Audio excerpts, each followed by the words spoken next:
Amén. Vamos a leer una porción de la palabra, un texto muy conocido, hermanos. Libro de Proverbios, capítulo 22, verso 6.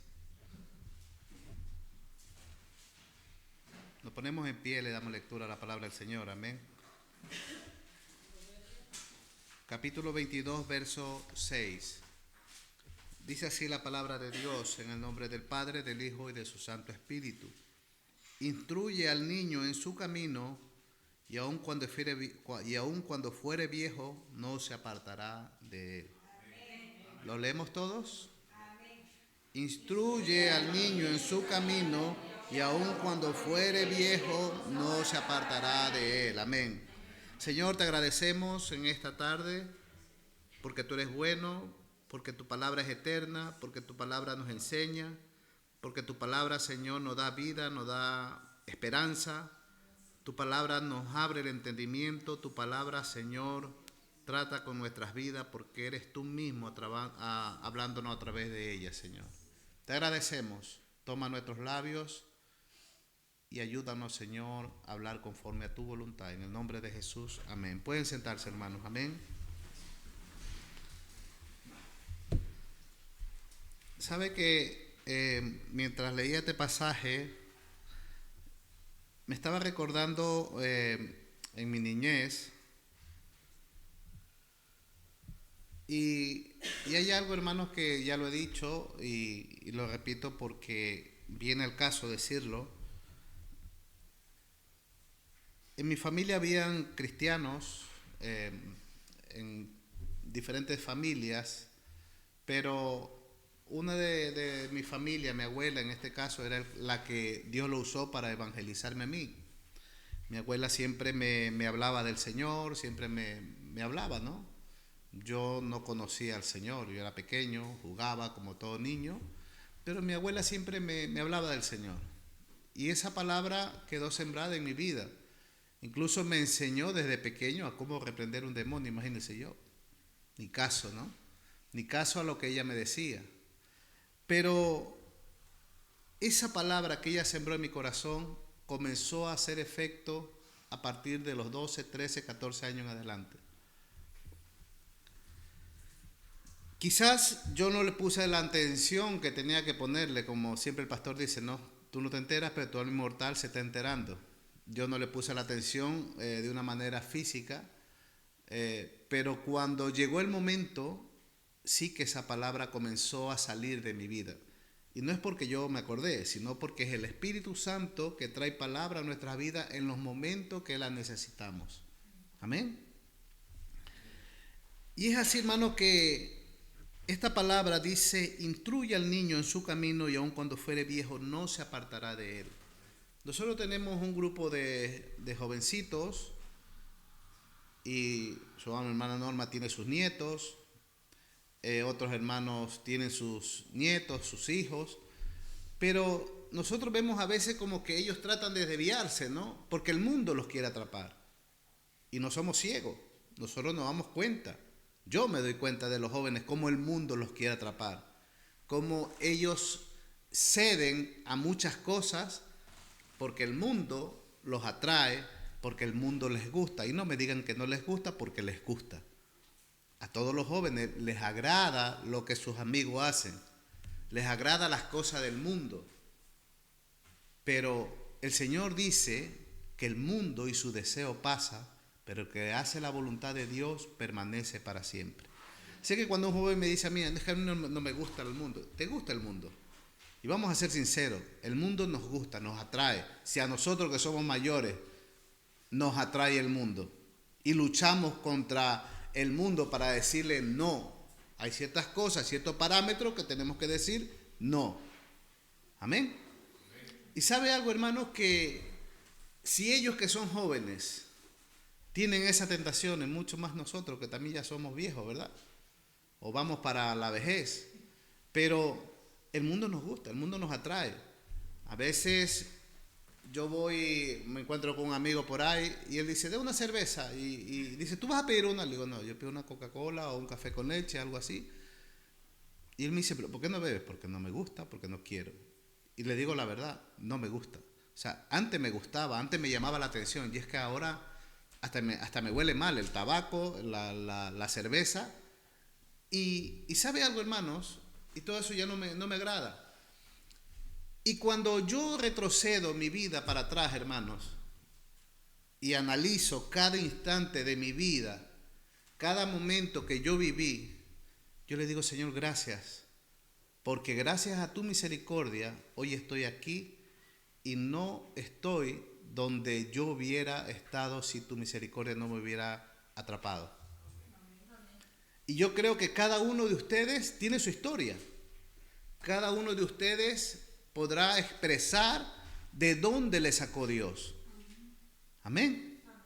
Pero yo, cuando analizo mi vida, yo sé, hermano, que estuviera en un hospital, estuviera muerto o estuviera en la cárcel. Amén. Estuviera en la cárcel. Y yo veo la misericordia de Dios, cómo Dios me libró. Cuando yo tenía 13 años, estuve a punto de matar a 2 personas con un arma en la mano, inocentemente, porque en ese momento uno no piensa, sino que uno se deja llevar por las malas compañías. Y me decían, dispárale, dispárale. Yo le disparo, lo tenía como a 2-3 metros y no salió el tiro, y era para que mate, porque era un cartucho con perdigones y eso también se dispersa, ¿verdad? Y ¿sabe algo, hermanos? No me disparó. Y mis amigos enfadados conmigo, sí, que tú eres flojo, que tú no tienes, eres un cobarde. Que no. Y le digo, si yo le disparé, y yo sé que yo le disparé, pero no salió. Dice, dame el arma. Cogieron ellos, pum, y el tiro salió. Entonces, yo analizo y digo, Señor, gracias porque tú me libraste de muchas cosas. Y le puedo contar muchas cosas más, hermanos, que yo era para que esté en la cárcel. Le puedo contar muchas cosas más. Pero lo que quiero decirle en esta mañana es el trabajo que hizo mi abuela conmigo.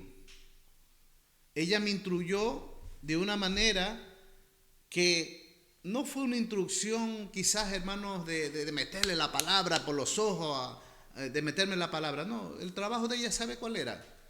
Cogerme, decirme que Cristo me amaba, decirme que la sangre de Cristo tiene poder, decirme, mijito, vamos a la escuela dominical. Yo era pequeño y yo me recuerdo que me metía por las bancas a jugar por abajo mientras el pastor estaba hablando.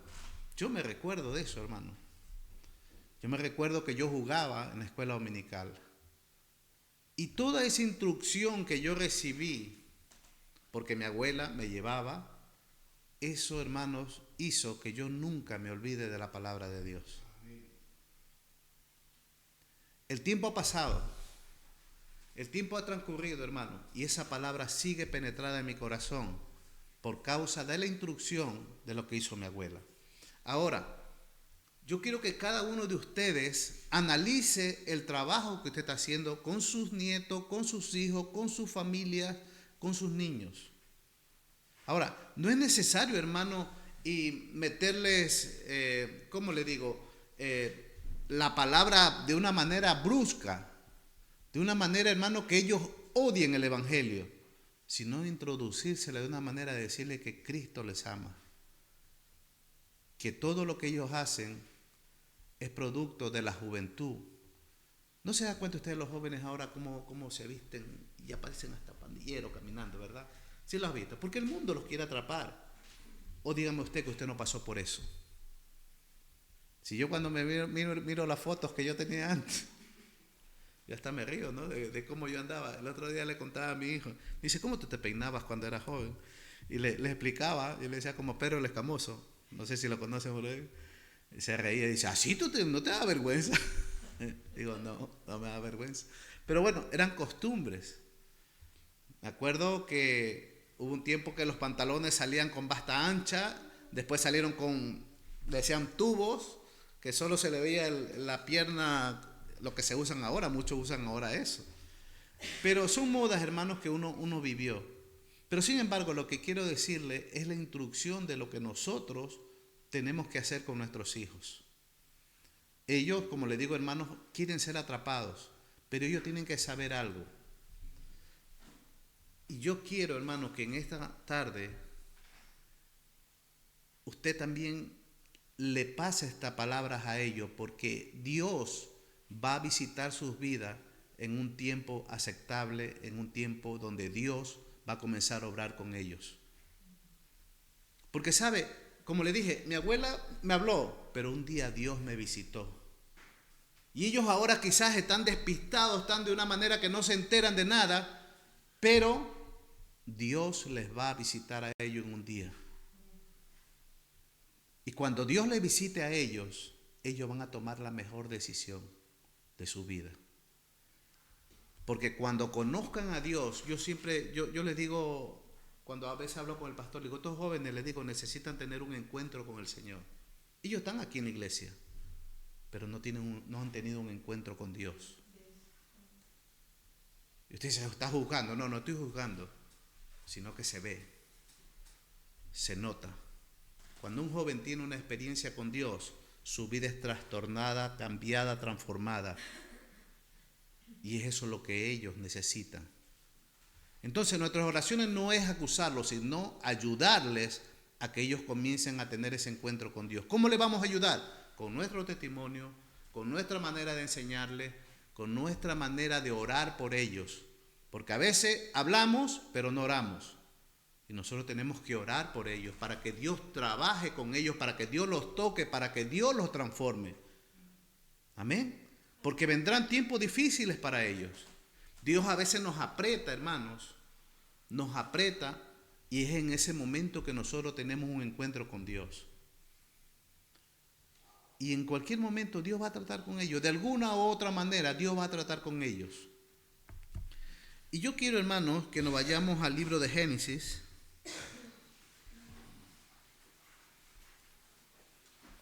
En el capítulo 39,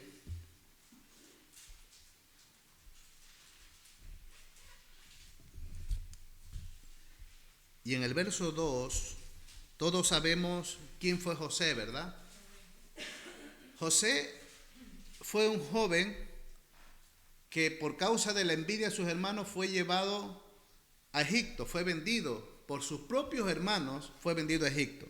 Pero mire lo que dice el verso 2, de 2 al 4 vamos a leer. Mas Jehová estaba con José, y fue varón próspero, y estaba en la casa de su amo, el egipcio. Y vio su amo que Jehová estaba con él, y que todo lo que él hacía, Jehová lo hacía prosperar en su mano. Así halló José gracia en sus ojos, y le servía. Él le hizo mayordomo de su casa, y entregó en su poder todo lo que tenía. Nosotros sabemos quién fue José. Y sabe que cuando yo leo la vida de José, veo a este joven, porque era joven en estos tiempos, joven, la circunstancia que él estaba pasando. Y sabe, hermano, que esta vida de José tiene que tener un fundamento para que él, en el momento más difícil de su vida y de su juventud, demuestre que verdaderamente él conocía a Dios. Porque Jehová no está con los desobedientes. Jehová no está con la gente que hace lo malo. Jehová está con aquel que se guarda para él. Y él era joven. Dice, mas Jehová estaba con José. Ahora, yo quiero que nosotros notemos quién fue José. José fue un hombre temeroso de Dios. José fue un hombre que amaba a Dios. José fue un hombre, acuérdese que luego más adelante sale que la mujer de Potifar quiso estar con él, quiso que se acostara, tuvieran relaciones, y él dijo no. ¿Y sabe algo? Nadie lo estaba viendo, él lo podía haber hecho, pero tomó la decisión de no hacerlo.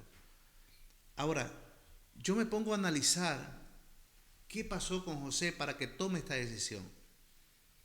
José, hermano, tuvo que haber tenido un buen fundamento de su padre Jacob. Porque Jacob no fue cualquier patriarca.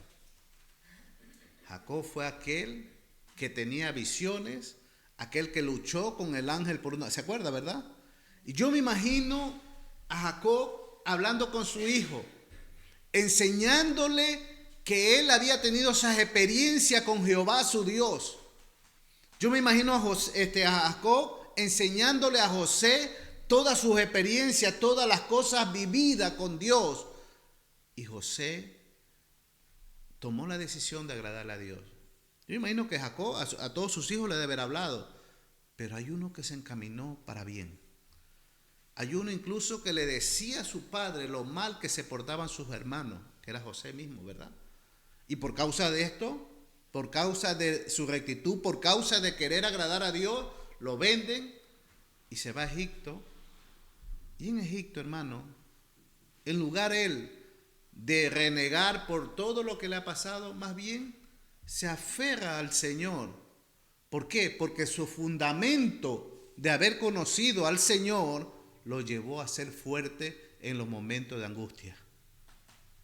Y es por eso, hermano, que nosotros tenemos que tener un buen fundamento. Quizás nosotros no nos enseñaron en nuestra niñez el Evangelio, y usted vino ya de adulto y conoció al Señor. Pero en el momento que usted conoce al Señor, usted es un niño espiritual, y es ahí donde tiene que adquirir conocimiento pleno de Dios para que en los momentos difíciles usted salga fuerte en los momentos difíciles. ¿Y sabe algo, hermano? José demostró que el fundamento que le dio su padre, que la enseñanza que le dio su padre, que lo que su padre le enseñó, lo comenzó a sacar en los momentos más difíciles de su vida. Y hay situaciones, hermanos, que a veces nosotros decimos, bueno, ¿y por qué estoy pasando esta situación? ¿Por qué estoy pasando momentos difíciles? ¿Por qué paso momentos difíciles si yo trato de agradar a Dios? Dios te lleva con propósito donde Él quiere, porque Él tiene un plan con tu vida. Cosas que nosotros no entendemos, pero seguro que dice Dios en su palabra que todas las cosas nos ayudan para bien a los que le aman a Dios. Si nosotros estamos pasando momentos difíciles, es porque Dios algo nos quiere enseñar. Lo único que tenemos que hacer es decirle, Señor, aquí estoy, con mis fallas, con mis defectos, con mis debilidades, con mi cansancio, con mi manera de ser, con mi manera de andar. Aquí estoy, Señor, queriéndote agradar. Dame fuerza para seguir adelante. ¿Sabe, hermano? Todos estos días he estado pensando y me da vuelta mi cabeza por tantas cosas que tengo. Pero una de las cosas que estoy aprendiendo es que a pesar de todo, sé que Dios está conmigo. Amén. Y no me importa lo que el mundo piense, ¿sabe? A veces el mundo, ¿sabes? Quiere meterte, ¿no? Su mundanalidad. No me interesa, hermanos. De verdad, lo único que yo sí le digo, Señor, ayúdame a agradarte día tras día. Porque el enemigo lo primero que va a querer es destruir nuestras vidas. Entonces, hermano, un fundamento nosotros tenemos que tener en nuestras vidas para avanzar, para seguir. Por eso el Señor no se equivoca, ¿no? Dice, instruye al niño. Y habla de los niños, en este caso cuando tu hija, pero también el Señor habla de los niños espirituales. Instruye al niño. Instruye a la gente que recién viene, intrúyelo. Por eso, hermanos, no todos están capacitados para instruir. Deberían estar todos, pero no todos tenemos la sensibilidad para instruir a las personas. Hay gente que en lugar de instruir con amor, lo que hacen es daños a la persona. Y hay que tener mucho cuidado. Por eso está el pastor para poner a las personas idóneas, adecuadas, para que instruyan a las personas recién convertidas al Señor.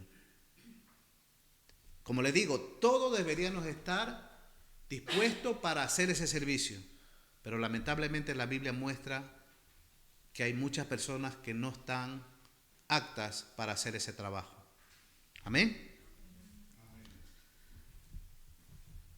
Mire lo que dice el verso 20, del mismo capítulo.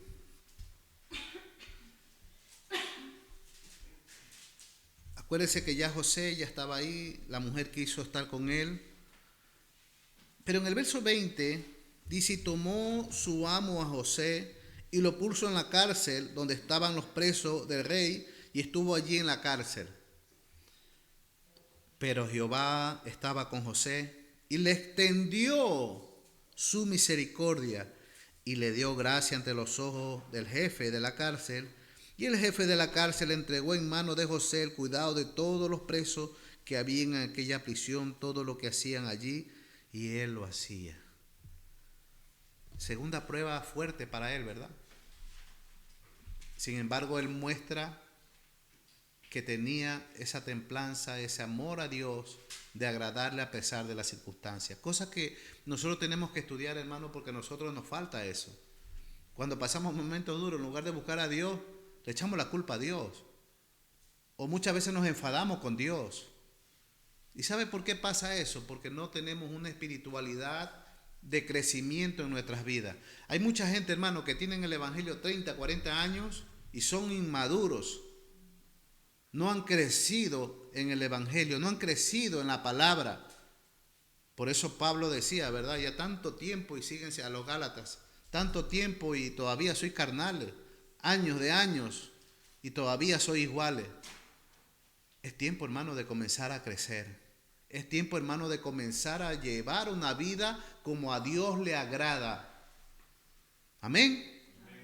¿Queremos ver la gloria de Dios? Pues busquemos a Dios de todo corazón.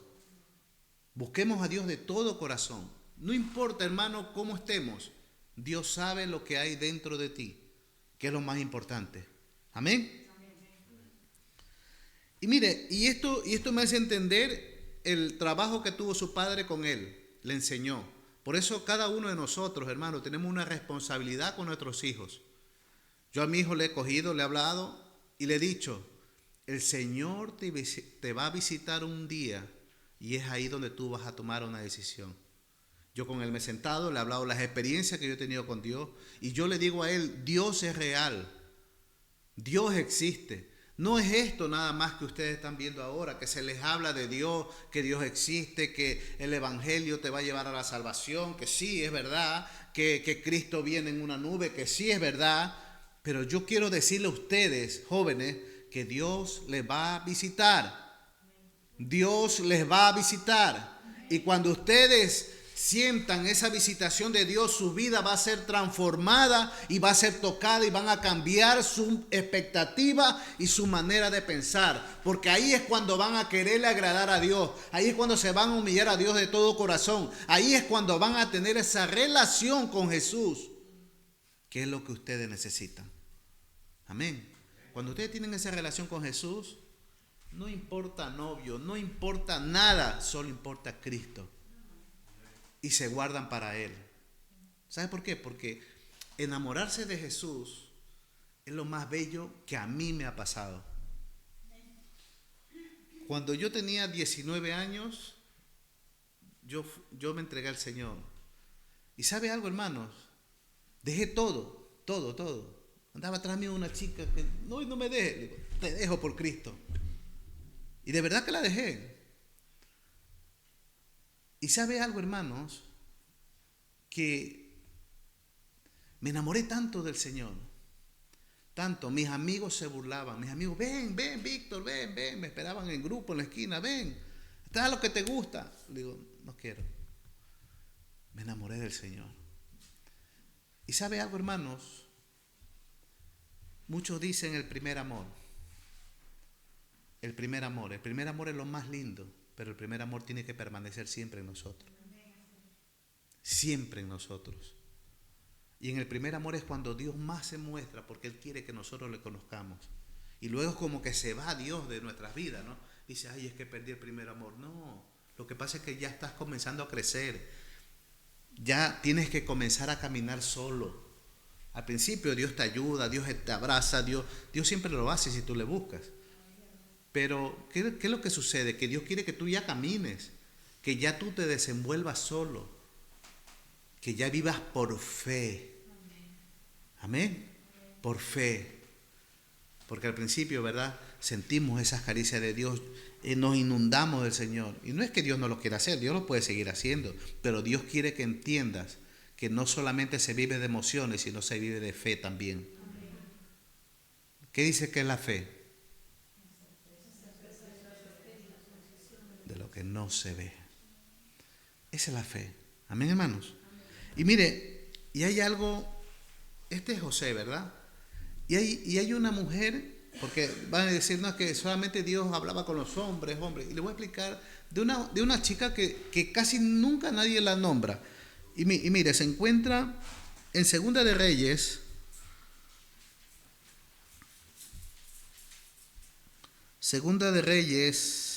capítulo 5, vamos a leer el verso 1-2. Ustedes se acuerdan de Naamán. ¿Quién era Naamán, no? Dice: Naamán, general del ejército del rey de Siria, era varón grande delante de su señor, y lo tenía en alta estima, porque por medio de él había dado Jehová salvación a Siria en extremo, pero era leproso. Mire lo que dice: y de Siria había salido bandas armadas, y habían llevado cautiva de la tierra de Israel a una muchacha, la cual servía a la mujer de Naamán.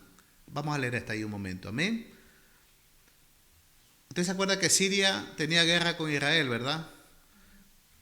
Y ya Dios ya había profetizado lo que le iba a pasar a Israel en los tiempos de el rey Acab, lo que iba a pasar.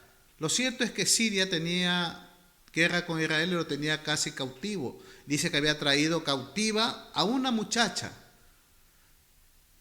Y lo que me sorprende de esta muchacha es que estaba siendo cautiva. Y usted sabe lo que significa ser cautivo: que te quitan de tu familia, que te arrebatan de las personas que te quieren, te quitan y te hacen esclava, porque eso es lo que le pasó a ella. Le servía, dice aquí, ¿a quién? A la mujer de Naamán. Pero esta muchacha conocía a Jehová. Mire lo que dice el verso 3. Esta dijo a su señora: si rogase mi señor al profeta que está en Samaria, él lo sanará de su lepra. Una chica que estaba cautiva, estaba siendo esclava, estaba sirviéndole a unos sirios, a una mujer siria, evangelizaba y hablaba y decía que había un profeta en la tierra de Israel, que él le podía sanar. Tremendo, ¿verdad? Tremendo ver a una muchacha que estaba en esa condición. Sin embargo, no había perdido el temor a Dios ni la fe que le tenía a Dios, sino que más bien le daba esperanza a un enfermo, a un leproso, a una persona que dice que era grande delante de su Señor, tenía mucho dinero, pero estaba enfermo con lepra. ¿Y sabe lo que es la lepra, verdad? Que se caen las uñas, que comienza a caérsele todo, se pudre. Y esa enfermedad tenía, en otras palabras, era un hombre que tenía mucho dinero, pero la muerte le estaba esperando a la vuelta de su casa. Sin embargo, esta chica, que yo me imagino, hermanos, que habrá sido instruida por sus padres para que ella permanezca en esa fe, porque note usted de dónde viene esta chica, judía, israelita, encaminada en la palabra de Dios, y ella lleva la salvación a través de su fe a esta familia. Y si nosotros leemos más adelante, vamos a ver lo que pasó. Verso 3. Esta dijo a su señora: si rogase mi señor al profeta que está en Samaria, él lo sanará de su lepra. Entrando Naamán a su señor, le relató diciendo: así y así ha dicho una muchacha que es de la tierra de Israel. Y él le dijo al rey de Siria: anda, ve, y yo enviaré cartas al rey de Israel. Salió pues él, llevando consigo 10 talentos de plata y 6,000 piezas de oro y 10 mudas de vestido. Bueno, para no leerlo, hermano, usted ya lo lee en su casa, pero quiero decirle que el rey de Siria manda una carta al rey de Israel y le dice que él le manda a su siervo Naamán para que le sane. Usted ya se sabe la historia, ¿verdad? Y él le dice: ¿acaso soy yo Dios para yo sanar a esa persona? Y Eliseo escucha lo que estaba diciendo el rey, o le comentaron, porque no tenía buena relación Eliseo con el rey, imagínense, no había relación. ¿Qué sucede? Que él escucha y dice, para que ellos sepan que hay un Dios en Israel. Es tremendo, hermanos, ver lo que está sucediendo en este entorno. Dios hace un milagro con Naamán. Naamán, si usted lee la historia, Naamán dice, bueno, no hay mejores ríos en Siria, que este quiere que yo me bañe aquí en el Jordán. Y le dicen sus siervos, dice, pero si te está mandando a hacer algo fácil, mejor obedécele, ¿verdad? Y dice que Naamán va, se zambulle en el Jordán, y dice que su lepra desapareció. Y sabe que Naamán no conocía a Eliseo, solo Eliseo había mandado a decir lo que tenía que hacer. Pero luego Naamán se acercó después que había sido sanado a Eliseo. Y lo que me sorprende, hermanos, es que Naamán dice, ahora sé que el verdadero Dios es el Dios de Israel. Amén. ¿Y sabe algo? Dice, nunca más, mire lo que dice Naamán, nunca más me postraré a otro Dios que no sea el Dios de Israel.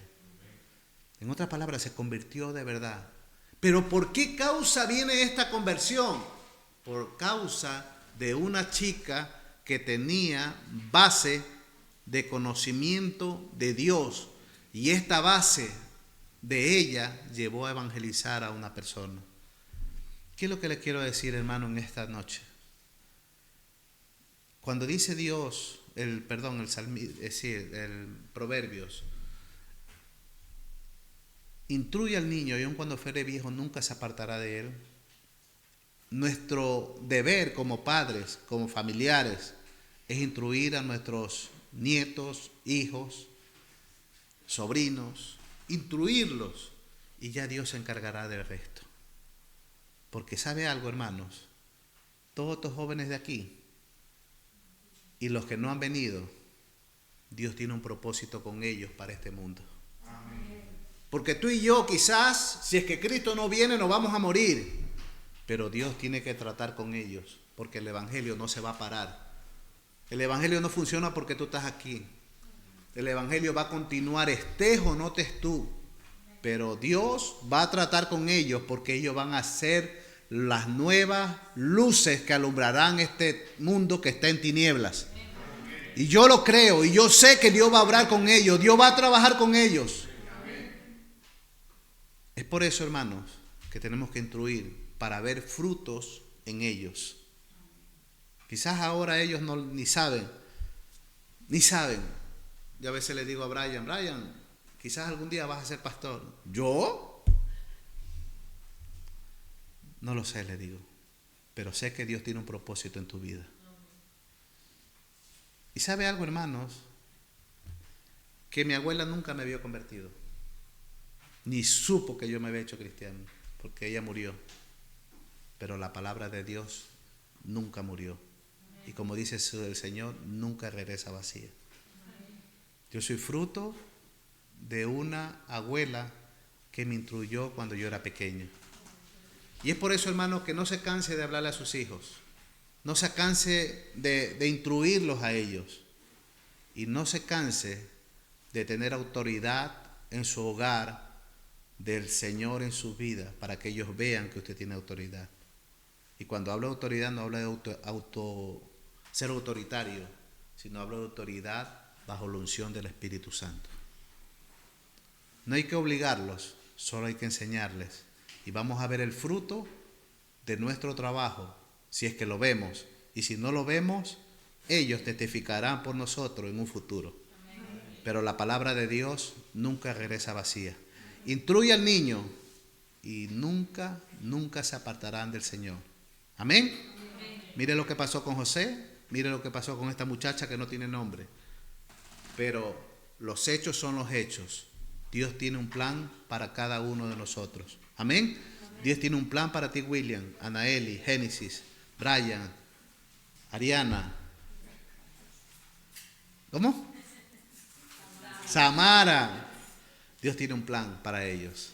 ¿Y sabe algo, hermanos? Solamente tenemos que orar por ellos. Y quizás no están tus hijos aquí. Hermana Gloria, quizás no está tu hija. O tus hijos, no sé cuántos hijos tengas. Pero Dios tiene un plan con ellos.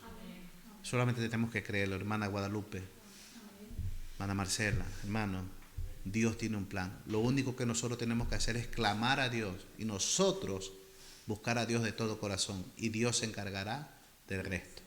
Amén. Padre, te damos gracias, Señor, en esta noche, por tu bondad, por tu misericordia. Gracias porque tú eres bueno, Señor. Te agradecemos por todo lo que haces y por todo lo que harás. Gracias, Señor, porque tu palabra nos enseña todo lo que tenemos que hacer, Padre. En tus manos están nuestras vidas, en tus manos está la vida de nuestros hijos, en tus manos está nuestra familia. Creemos que tú vas a hacer algo maravilloso en sus vidas, Señor. Guarda nuestra familia, en tus manos la ponemos, Señor.